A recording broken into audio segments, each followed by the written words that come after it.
Hello, soli tayo ng Shopee. Shopee today. Pasok kaya ako rito. Sa kabila na lang, mas maluwag.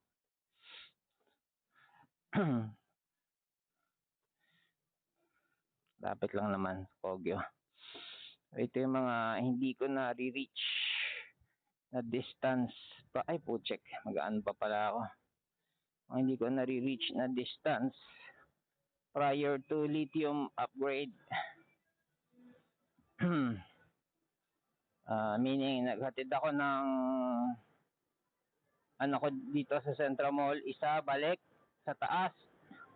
Hatid ako sa school, balik dito without charging in tapos ngayon punta ako ng Poggio. Alright. Thank you. Thank you. Ayan ba ito, nakismile pa Ganda pa, ang ganda niya tuloy. Parang ang ganda niya pala. Ngayon ko lang appreciate yung beauty niya. Oo. Ang tagal-tagal niya na dyan. Ngayon ko lang appreciate yung beauty niya. Ang ganda pala ng attendant dyan. Nakismile siya.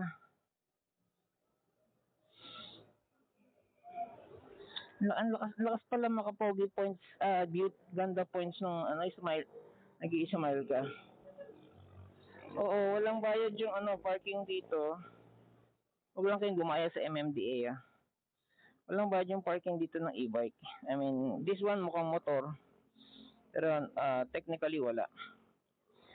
Nasisita lang kami pag may angkas. Kasi bihira kasi sa e-bike may angkas, di ba? Pag may angkas na usually powerful na may motor, parang motor na yun. So nako-question kami doon. Pero pag solo lang ako, hindi ako sinisingil. Ayan. So, yeah. Pogi tayo. Ayan. May mancha. Let's go to Poggio. Hindi naman kalayuan yan. Yung pinakamalapit na JNT. Kanina, dyan sa may Marcos Highway. May pakaliwa. Dyan sa may Robinson yun May pakaliwa na sasakyan. Merong kaliwaan kasi dyan paglagpas ng Felix Manalo Street. Di ba yung pa-U-turn pa ang Marcos Highway. Pero kakaliwa siya manggagaling sa kung saan man siya galing siya dun sa saan ba siya galing siya dun parang parking ng Robinson wala na problema kung maliwa naka-signal light siya, everything is right except dun sa pagkaliwa niya, ang talas ng kaliwa niya. Ano sabihin ng talas? Para siyang nasa crossing, intersection. May mga sasakyan tumataan, matutulin pa. Pag ganon, pag signal light ka, abante ka ng konti. Tapos habang mabante ka, pakonti-konti kang kumaliwa. Mas safe yung kasi meron at least yun. Puta, malalaglag cellphone ko, fuck. At least yun, yun? Record ba? Pag ganon, at least yung gradual yung pagkaliwa mo. Kasi kung ganon bigla, may mga dumadaan, ganon. Di pwede ka masalpok. Katulad ako, putya. Harap-likod pinreno ko, harap-likod ko, mas kasyong gulong ko. Kasi malayo pa lang ako, nakita ko na siya na nakakaliwa So nagminor na ako. Since hindi siya tumutuloy dahil gusto niya yung pagtawid niya outer lane ka, inner lane ka agad. Ibig mo ilang lane 'yon, 4. Tatabirin mo ng isang straight 'yon. Delicate 'yun. Pakonti-konti lang. Halimbawa ako dito, 'di ba? Ilang lanes to, 2. Magsi-signal light ako bago ako kumaliwa. Ganun, hindi yung tatawid ka agad. Delikado 'yun. Kung gagawin yun, kailangan bakante yung highway. Kumusta naman kung mabakanting highway? Pakonti-konti lang. Para hindi ka naku, pag inaabot ka pa naman noon, sakto sa driver's seat yun, naabot ka noon, ako, motor lang ako, paano kung kotseng matulin sumalpak sa'yo, o truck, force truck, di ba? Na naubusan ng hangin. Mga ganun ba? So, I have an option to, parang trip ko Parang trip ko muna, pero wag muna, maraming gagawin. Ano muna tayo? The usual lang muna. Huwag muna tayo masyado mag-endurance test. After all, wala pa akong fan. Ha? Wala pang cooling fan yung aking controller.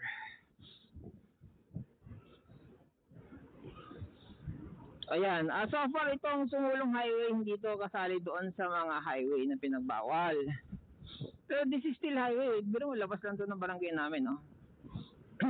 Pero pag lumalabas ako ng barangay, actually barangay ba yun? O ng community, ano matawag doon? Ng aming purok, yun. Pag lumalabas ako ng aming purok, woo! Lumalabas ako ng aming purok, highway kagad. Kaya ganito na lang kami mag-gear up. Ganito na lang ako mag-gear up kapag lalabas. Akala mo magmamarilaki. After all, ito yung mga daanan talaga pag magmamarilaki kaya itong Sumulong. Yan. So, tulad niyan, no, kakaliwa ako. Nasa inner lane na ako kasi kakaliwa ako. Kumbaga, itong fast lane na. Tapos yung ganyan. Tapos, tansyahan lang kung pagbibigyan ka. Diba? Diyan, palagpasin ko na lang to, isa na to. Yung last na kotse. Yan, kaliwa rin pala siya. Ayun, no? Diba? Ganoon, bigayan lang tayo. Hindi naman ako ganun ka masyadong nagmamadali. Pag nagmamadali ako, sige, buhos buhay. Pero pag okay lang, chill lang tayo. Anyways, kagaya kagabi, hindi ko lang na-record yun eh. Kakaliwa ako, kakain kami siopaw. So kakaliwa ako dun sa Kowloon, Sumulong yon. Nakasignal na ako ng kaliwa, pero yung dahil sa yung gate sa kalsada is dalawang yellow. Inuubos ko yung kotse. Inuubos ko yung kotse. Merong SUV na huminto sa puta, nakasignal pala ako. Merong SUV na na nag-give way sa akin. Hindi ako kaagad kumaliwa kasi nakikita ko merong lumalagpas overtake sa akin. Yun ang papatay sa akin eh. Thank you, nag-give way siya. Talagang huminto siya. Hinintuan niya ako. Hindi ako kaagad-agad nag-left turn. Inubos ko muna tinansya ko muna na hindi ako sasalpokin ng mga overtake sa kanya tsaka yung kasabay niyang umaabante. Di saka ako pumasok. Dahil mabait siya, medyo nag-antay tuloy siya bago ako kumaliwa. Ganon. Anyways, mga sharing my experiences lang. Sarap na ito. Ilang volts pa lang ako? 79, nakaka 3 volts pa lang. Yung 79 na yan yung bagong church eh. Paalis pa lang ako ng bahay niya nung SLA pa lang to. Sabagay, by the way, pag sinasabi kong SLA, ibig sabihin lead acid Ito lithium na to. Lithium yung parang pang cellphone, yung flat. Marami, patong-patong. Yun, nakaganito na to. Kaya medyo maganda na yung range. Ganda na yung performance niya kasi yung lead acid ng SLA. Pag piniga mo sa paahon, may angkas, ganyan, nagbo-voltage drop. Ibig sabihin yung 79. Magbo-voltage drop yan ng pag piniga mo, alam ba, hanggang 74, baka 71 pa eh. Tapos pag mababa ka na, halimbawa, 72 ka na lang, yung paahon ako dyan sa Sumulong Highway, nagsi-61 ako dyan eh. Nagsi-61 ako dyan, magbiblink na yung charge. Nang naka-lead acid pa. Naghatid ako nun hatid lang yun Kaya mas maganda na range nito. Now going back. Pero mo, gumastos-gastos ako, ma-improve yung performance nito, ma-improve yung distance, ganyan.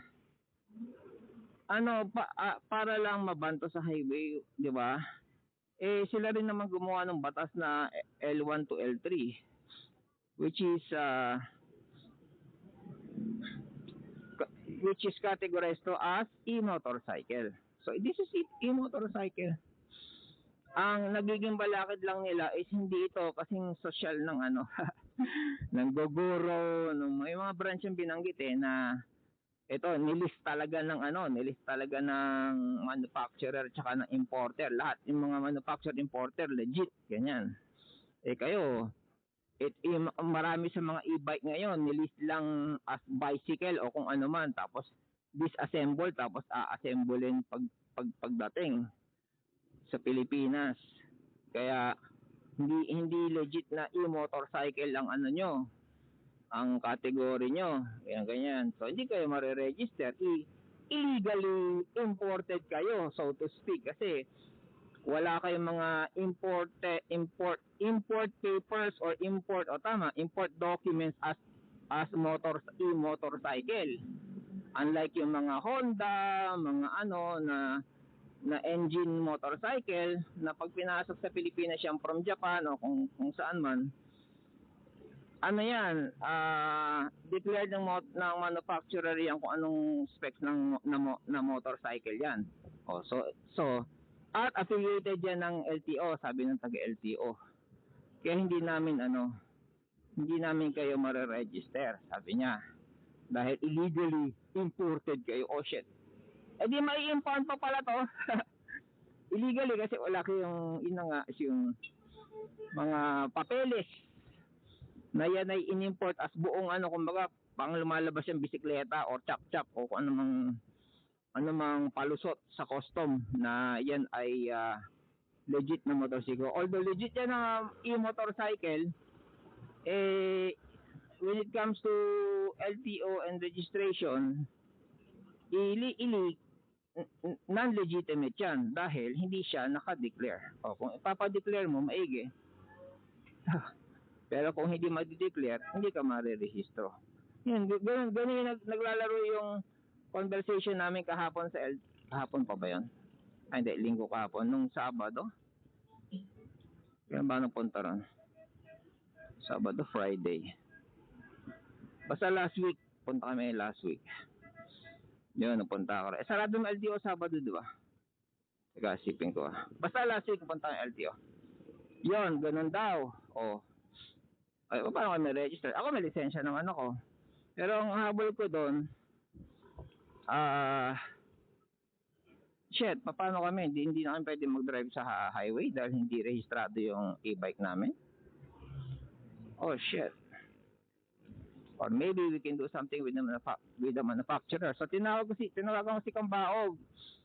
Ang sabi ng staff niya, pagmimitingan pa raw. Well, yung pagmimitingan niya pwede umabot ng ano yan. Pwede lumagpas yan ng April. Pwede umabot ng Abril yan. Ang problema hanggang Abril na lang ang desisyon. Oh. Kasi nga sa papel technically illegal lang illegal ito. Illegal as motorcycle. Pinasok lang to as something else, maybe bicycle parts. Yun ang sabi ng taga LTO maybe pinasok yan as bicycle parts. Yan kasi nga wala kayong mape-present sa amin na papel na e-motorcycle yan. Kahit na e-motorcycle ang category niyan. Meaning 50 kilometers and above ang speed.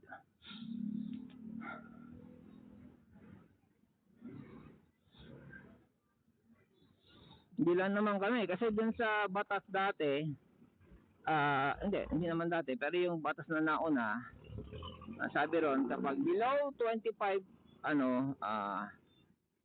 ganito L3 pag 25 to 50 L2 o 50 and above L3 tapos may mga sila na ito yung L1 pwedeng may helmet pang bike yung L2 may helmet pang motorcycle yung half face pwede L3 full face motorcycle ganyan so meron silang mga category tapos yung L3 nga required na license L2 hindi required L1 hindi required L3 required ng license at registration ganon so doon lang magkakatalo yun ako may lisensya na registration na lang ang magiging wala kapag ikaw ba nag-drive ng motor at napara ka ng pulis at walang rehistro yung motor mo, hindi ba yung driving an unregistered vehicle?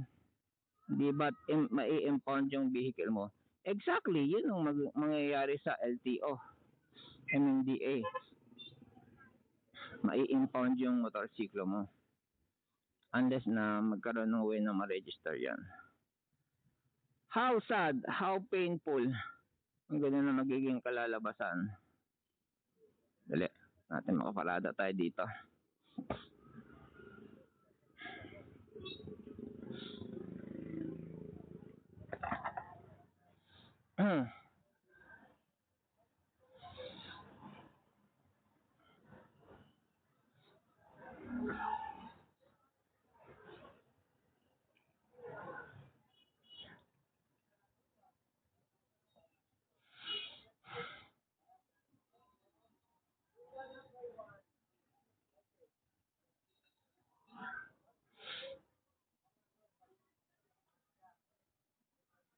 Boss, palusot mo lang, sasampa lang ako sa gutter.